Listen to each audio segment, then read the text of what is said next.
राज्य के जितने भी सरकारी क्षेत्र के विश्वविद्यालय हैं उन सभी में यदि आप अपने तकनीकी विश्वविद्यालय की कार्यशैली को देखेंगे, आप यदि उसका निष्पक्ष होकर के आकलन करेंगे तो आप पाएंगे कि आपकी कार्यशैली कहीं दूसरों से बहुत बेहतर है।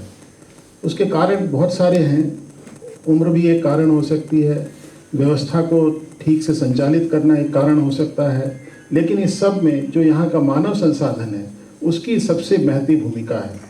सबने यदि इकट्ठा होकर के एक ये निर्णय लिया, एक निश्चय किया कि हम इसमें एक पारदर्शिता लाएंगे, समयबद्धता लाएंगे और इसको जवाबदेह बनाएंगे, तो निश्चित रूप से हमारे जो भी हमने लक्ष्य तय किए थे वो आज हमें प्राप्त हुए हैं।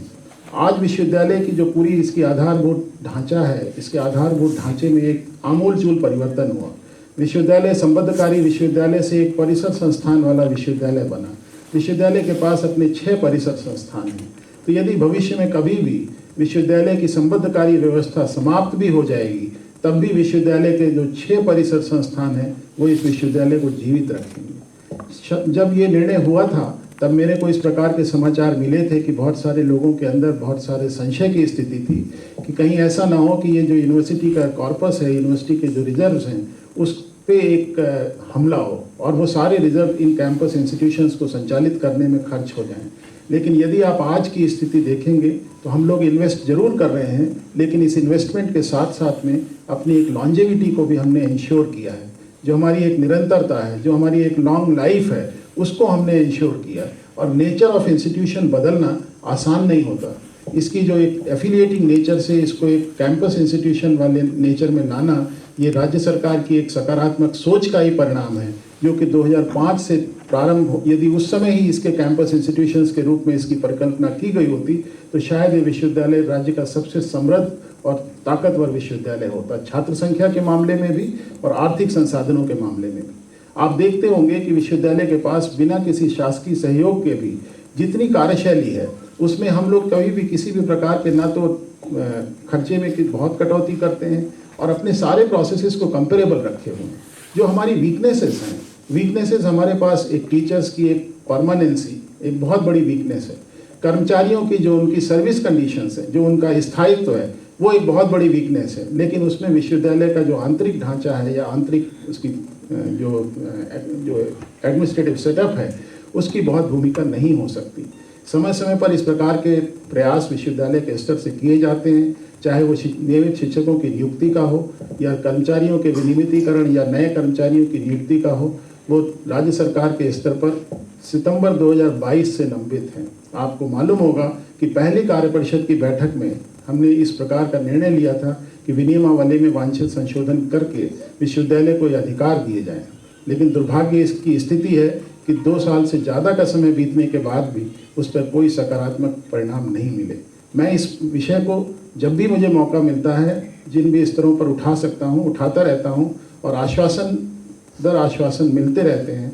शायद इस सभागार में, इस पोडियम से भी कई बार आश्वासन आपको अन्य लोगों द्वारा दिए गए, लेकिन जब तक उसमें कोई परिवर्तन नहीं होता है, विश्वविद्यालय के मानव संसाधन की स्थिति सुदृढ़ नहीं हो पाएगी। ये मेरे लिए वास्तव में एक बहुत कष्ट का विषय है कि ऐसे इंस्टीट्यूशन को हेड करना जिसके पास अपने टीचर्स ना हो, जिसके पास अपने प्रोफेसर्स ना हो, जिसके पास अपने एम्प्लॉयज़ का जो एक परमानेंट जो इनकी परमानेंसी है वो क्वेश्चन हो, वो वास्तव में एक बहुत बड़ा चैलेंज है। लेकिन अगर हमने इन सब के बावजूद भी जो टारगेट सेट किए वो अचीव किए, तो निश्चित रूप से ये आप सब इसके साधुवाद के पात्र हैं। और आप सबका मैं हार्दिक अभिनंदन करता हूं कि आपने विश्वविद्यालय को 2022 से जो हमने परिवर्तन की यात्रा प्रारंभ की थी उसको आगे बढ़ाते हुए आज आप इस स्तर तक लेकर के आए।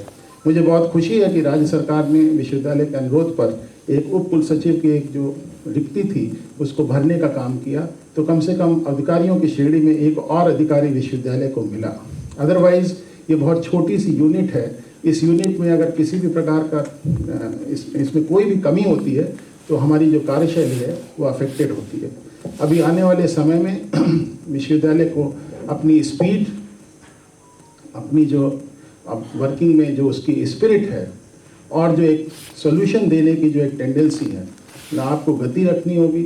आपकी जो सोच है, आपकी जो धारणा है उसको सकारात्मक रखना होगा और समाधान का प्रयास करना होगा। क्योंकि मेरी व्यक्तिगत रूप से हर व्यक्ति के पास जीवन में समय सीमित है, कार्य क्षेत्र में समय और सीमित हो जाता है, परिवार के लिए आपको समय देना होता है, कार्य क्षेत्र भी आपसे उसी समय की मांग करता है। तो मैं आप सबसे आज के दिन आह्वान करता हूं कि अपनी कार्यशैली में जितनी तेजी लाएं, जितनी गति से हो सके अपने कार्यों का निष्पादन करें और एक सोच में सकारात्मकता रखें और समाधान ढूंढने का प्रयास करें। प्रायः ऐसा मैंने देखा है कि कुछ लोगों की एक प्रवृत्ति होती है कि वो सिस्टम में वीकनेसेस खोजते हैं।